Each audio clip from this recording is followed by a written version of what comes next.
হযরত আলী কই ভাই আনার কোথায় থেকে দিব, আনার ছাড়া অন্য কিছু চাও আমি তোমারে দিব। ও না না আমার আনারই লাগবে, আমারে আনারই দিতে হবে। হযরত আলী কই ভাই রে আনার ছাড়া অন্য কিছু চাইলে আমি তোমারে দিয়ে দিব। আমার কাছে একটা আনার আছে, এই আনারটা আমার বিবির জন্য নিতে হবে। আমার ফাতেমা আমারে কোনোদিন বলে নাই কি খাইব, আজকে বহুদিন পরে আমি আমার ফাতেমার জবান থেকে কি খাইব এই কথাটা নিয়ে আসছি। আমি আমার ফাতেমার জন্য আনারটা নিয়ে রওনা হইছি। আনার কেমনে দিব তোমারে? আলী রে আমার যদি দিতে হয় আনারই দিতে হবে। হযরত আলী কই ভাই রে আরে পুরা আনারটা তোমারে দিতে পারবো না, অর্ধেকটা আনার আমি তোমার জন্য দেই, আর অর্ধেকটা আনার আমি আমার ফাতেমার জন্য নিয়ে যাব। আমি আমার ফাতেমার জন্য অর্ধেকটা আনার নিয়ে যাব। যেই মাত্রই কথা বললেন আমরা হইলে বললাম হইলো আমি যে আনার আনছি বাজার থেকে তুমি মনে দেখছো, তোমার বালা জ্বর উঠছে, আনার খাইবার জ্বর উঠছে।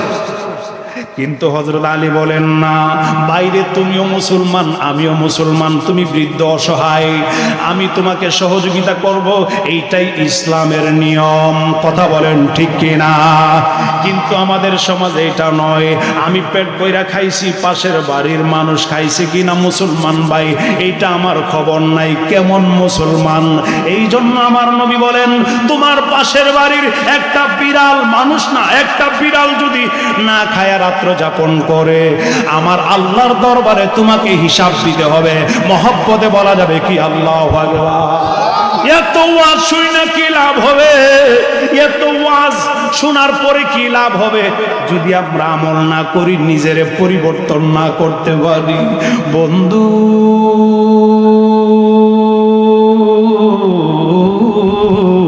আমার মুরব্বী বাবাজিরা গো, আমি পীরজাদা ওলিউল্লাহ ফারুকী আমার বানানো কোনা কথা বলার জন্য আসি নাই। একটু শুনালেন হযরত আলী অর্ধেকটা আনার দিলেন। এই বৃদ্ধ মানুষটা অর্ধেকটা আনার নিয়ে কয় আলী অর্ধেকটা আনারে আমার জ্বর ভালো হবে না, আরে অর্ধেকটা আনার আমারে দিতে হবে। আমি তোমাকে বলতেছি তুমি আমার অর্ধেকটা আনার দিয়া দাও। হযরত আলী কই ভাই অর্ধেকটা আনার তোমাকে আমি কেমনে দিব? আমার ফাতেমা না জানি অপেক্ষা করতেছে, জ্বর 4 দিন ধরে খাই নাই। বৃদ্ধ লোকটা কয় পরীক্ষা চলতেছে না। বৃদ্ধ লোকটা ডাক দেয়া কয় আলী রে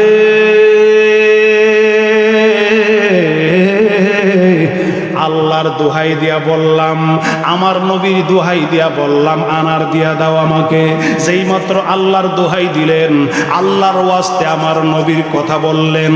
হযরত আলী কয় যেই নবীর খাতিরে আমার আল্লাহ তামাম জগৎ বানাইলেন, আমার মায়ার নবীর কথা তুমি বললা, আমি আর আনার নিয়ে বাড়িতে যাব না। নৌ অর্ধেকটা আনার তুমি নিয়ে যাও। অর্ধেকটা আনার আবার দিয়ে দিলেন। আরে ফেরেশতা পুরা আনারটা নিয়ে হঠাৎ করে রাস্তা দিয়ে হাঁটতে শুরু করলেন। হাঁটে আর কয় আলী আমার জ্বর বালা হইয়া গেছে, আমার জ্বর ভালো হইয়া গেছে। হযরত আলী কই মনে মনে তোমার জ্বর বালা হইছে আর আমার জ্বর নতুন কইরা উঠতেছে। আমি কি জবাব দেব আমার ফাতেমার কাছে?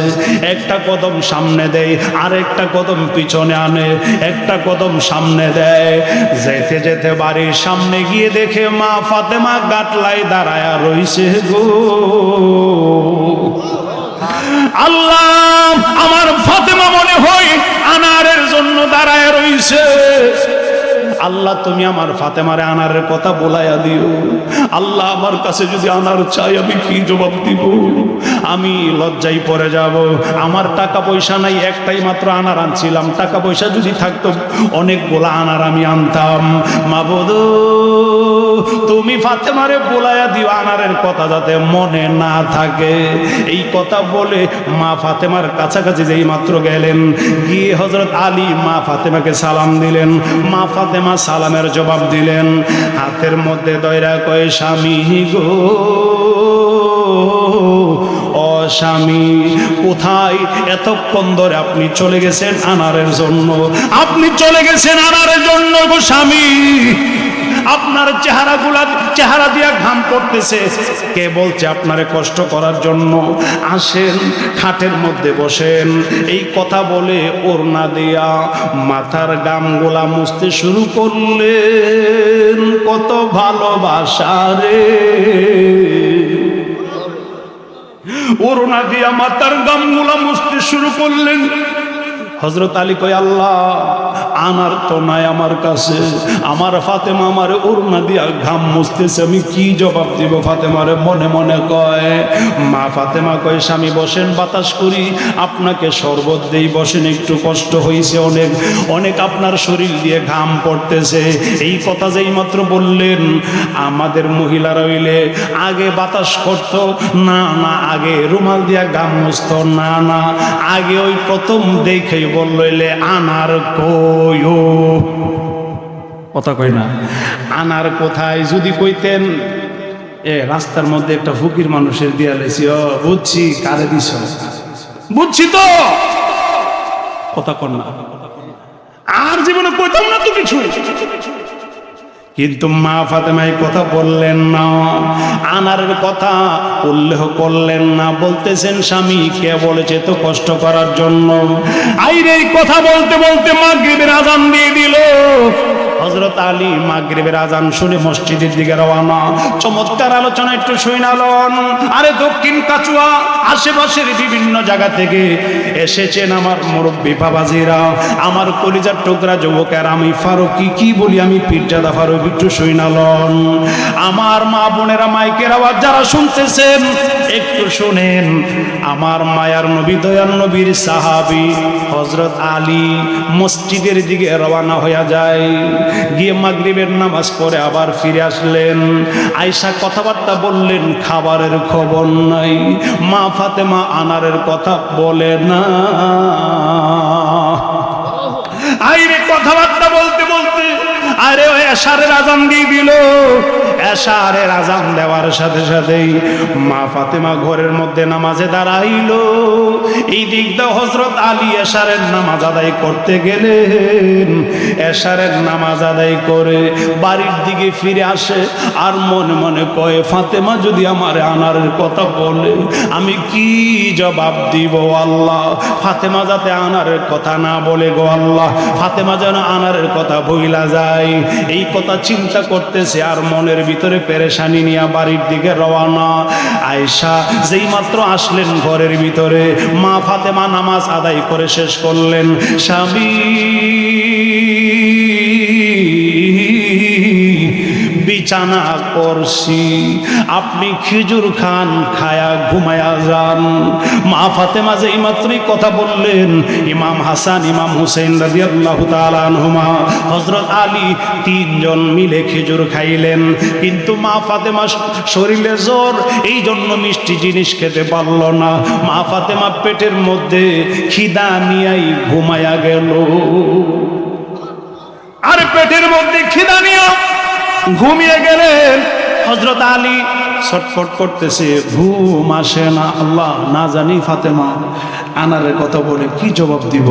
রাত্র 10টা বাজে, 11টা বাজে, 12টা যখন বাইজা গেল গো, কে জানি হযরত আলীর ঘরের দরজায় আয়েশা এইরকম করে আওয়াজ করতেছেন।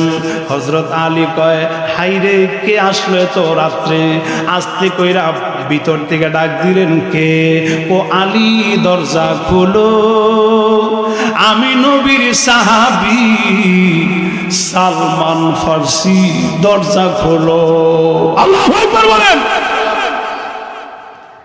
মা ফাতেমা না খায়া ঘুমায় রইছে, পেটের মধ্যে খিদা, কিছুই খাইলেন না, শরীর জ্বর। আবার স্বামীর খেদমত করলেন। ঘরের মধ্যে কোনো হাউকাও নাই, ঘরের মধ্যে কোনো অন্য খারাপ পরিবেশ নাই, শান্তি আর শান্তি, ভালোবাসা। হাইরে এই দিকটা হযরত আলী কয় সাহাবী এত রাত্রে কে পাঠাইছে? কয় আমার মায়ার নবী দয়ার নবী পাঠাইছে। যেই মাত্র আমার নবীর কথা শুনলেন হযরত আলী ছটফট করে দাঁড়ায় গেলেন বসা থেকে। আমার নবী না জানি কি কাজের জন্য পাঠাইছে। সাহাবী রে, আরে সাহাবীর নাম সালমান ফার্সি। সালমান ফার্সি কয় আলী দরজা খোলো। আলী রাদিয়াল্লাহু তাআলা আনহু দরজা খুললেন। খোলার পরে সালমান ফার্সি ডাক দিয়া কয় আলী রে,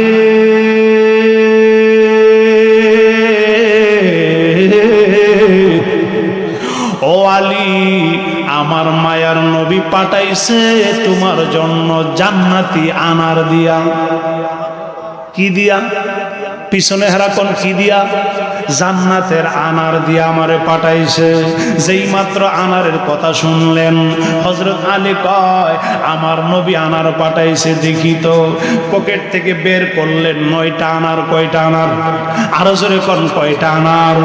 9টা আনার বের কইরা হযরত আলীর হাতের মধ্যে যেই মাত্র দিল হযরত আলী ডাক দেয়া কই সালমান ফার্সি গো, এই আনার আমার না, এই আনার আমার না। এই আনার যদি আমার হইতো, আমি জানি আনার হইতো 10টা। কয়টা? কথা কয় না কয়টা? 10টা আনার হইতো, কারণ আমি দান করছি একটা। আল্লাহ যদি আমার জান্নাতের ভিতর থেকে আনার দেই আমাকে দিবে 10টা। যেই মাত্রই কথা বললেন সালমান ফার্সি পকেট থেকে আরেকটা বের করলেন।